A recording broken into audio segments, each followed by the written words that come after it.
Hello and welcome back to Drama Investigator. Nikkietutorials has recently responded to the drama surrounding Too Faced Cosmetics, where they made $10 million off a product launch with her and only gave her 50 grand's profit. Too Faced Cosmetics obviously severely underpaid Nikkietutorials for their collaboration, which was back in 2016. After collaborating on a palette called The Power of Makeup, Jeffree Star, the CEO of the company, only gave her 50 grand. And honestly, I just can't comprehend how at the time she would have thought this was okay. Like, did she not read the contract or something? Or did she honestly just have no clue at all that's how powerful she was in terms of selling makeup? I think that's probably what it came down to, because she's a very sweet girl and she probably just had no idea. Too Faced had earned over $9 million from the collaboration. Nikkie received 0.05% of the profit gained from this palette. This was the shadiest business deal, and it was a horrible injustice towards Nikkie that should have been corrected at the time. It's only just really come to light now, after Jeffree Star exposed this in his new documentary series with Shane. I mean, obviously it was a great deal on Too Faced's behalf, but it was really sad and unfortunate for Nikkie. And people are even signing a petition to get Too Faced to try and pay Nikkie some of the earnings of the palette collaboration. I mean, even 30% would have been fair from a business perspective, or so a lot of people are saying. People are also saying that if Nikkie doesn't get the money that she deserves, you know, boycott Too Faced until they pay up.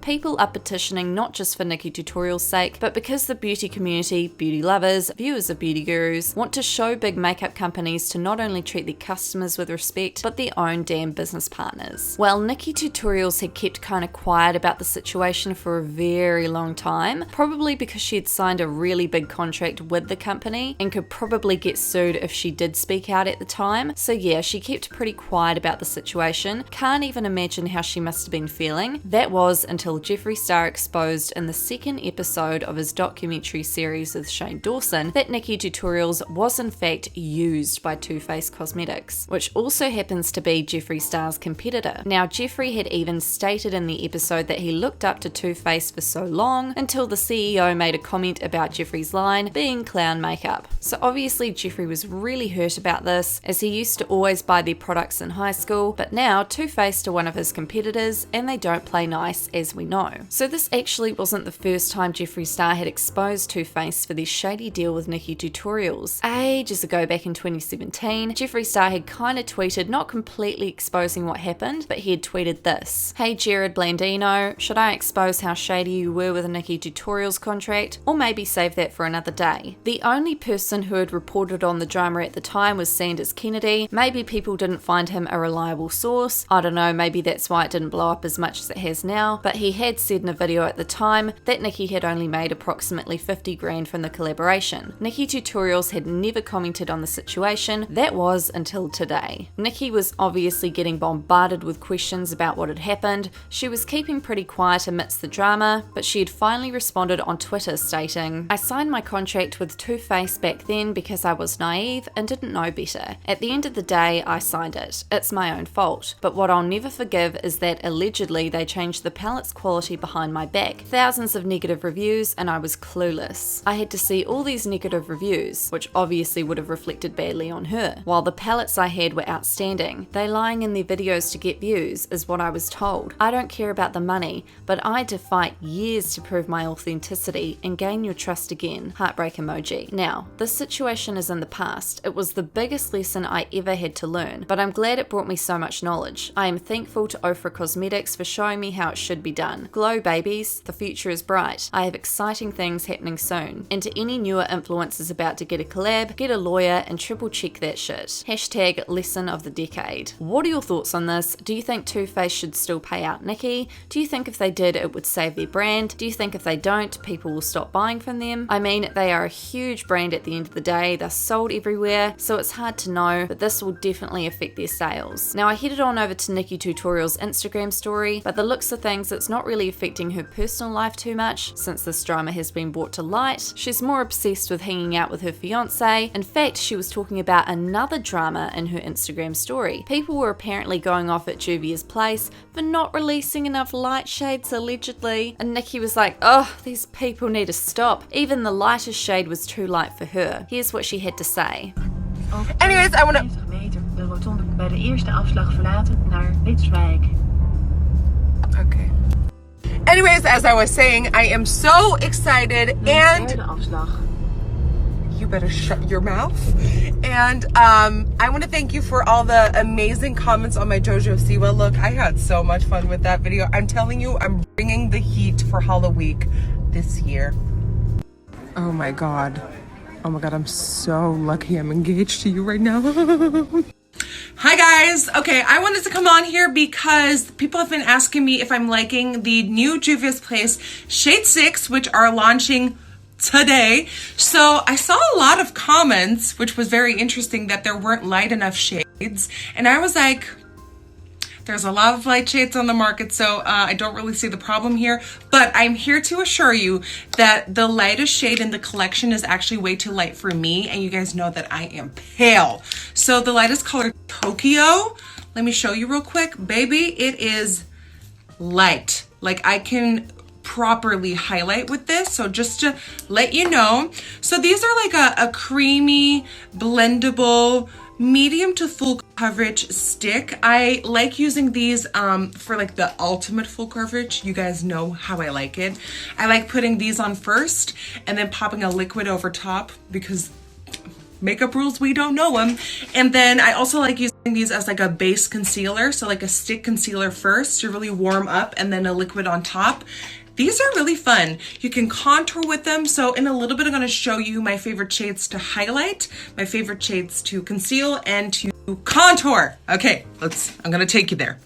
Okay, here are some of my favorite shades. So the most left one is Tokyo, the lightest of the collection. And as you can see, that is light. So I'm going to post a photo of the colors that are here before I butcher any name.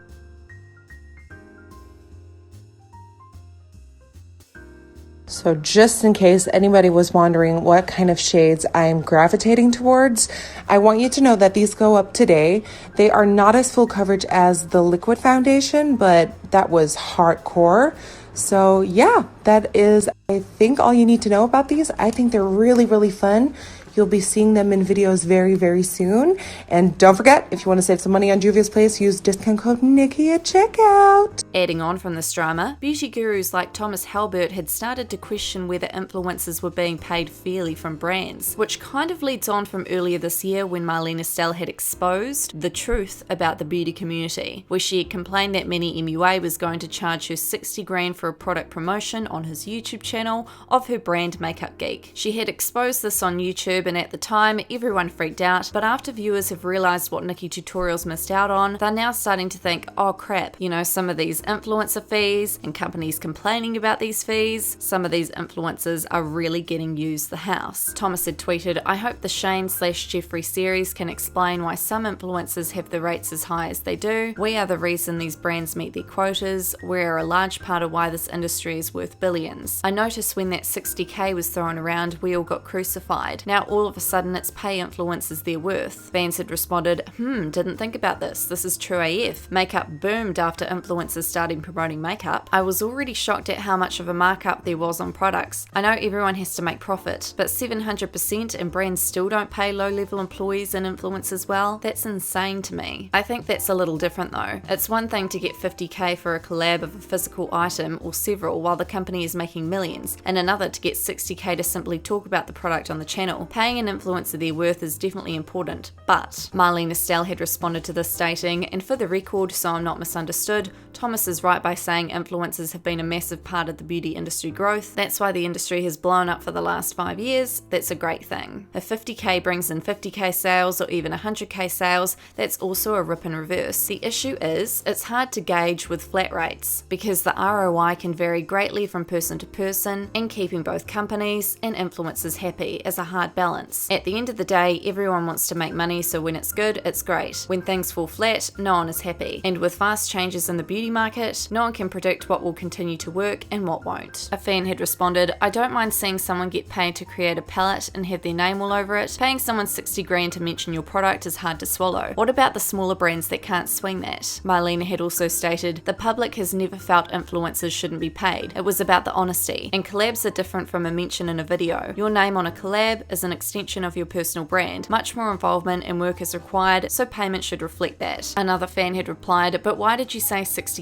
60k because you said it in the video that your brand wants to lower the prices, but because your brand isn't talked about, you won't have 60k for the influencer to do one video. I said 60k is an average number. I could have said 120 or 80k because those rates exist also. I wanted to be in the middle, to just state an average. The video wasn't about a number, it was about honesty, but everyone latched on to just that number part. Yeah, that's why I was like, what? Because ever since that number came out, everyone I guess attacks influencers because I guess they thought that that's what they were getting. Definitely not at all. Some do, but many do not. And then Marlena had posted to her Twitter, FYI, if anyone is waiting for responses from me, I'm super behind the last couple of weeks due to personal stuff coming up. It's all good things, but I'm really behind on communication. A fan had responded to Thomas Halbert by saying, if someone said, here's 60k for you to say you love this product in your next video, all of a sudden I'm gonna love lots of products. It just goes to show that money will make some people dishonest, which is why I really watch makeup reviews anymore, because who knows who's being truthful. Thomas had replied, I mean, back in the day you had infomercials with real people saying how much they loved products. At the end of the day, it's up to the consumers for having awareness. What are your thoughts on Marlena's response? Was she defending herself, or was she just stating the truth? Let me know your thoughts on this in the comments. That's all for this investigation. Don't forget to subscribe, hit that notification bell. My social media will be linked down below, and I'll see you guys in our next investigation.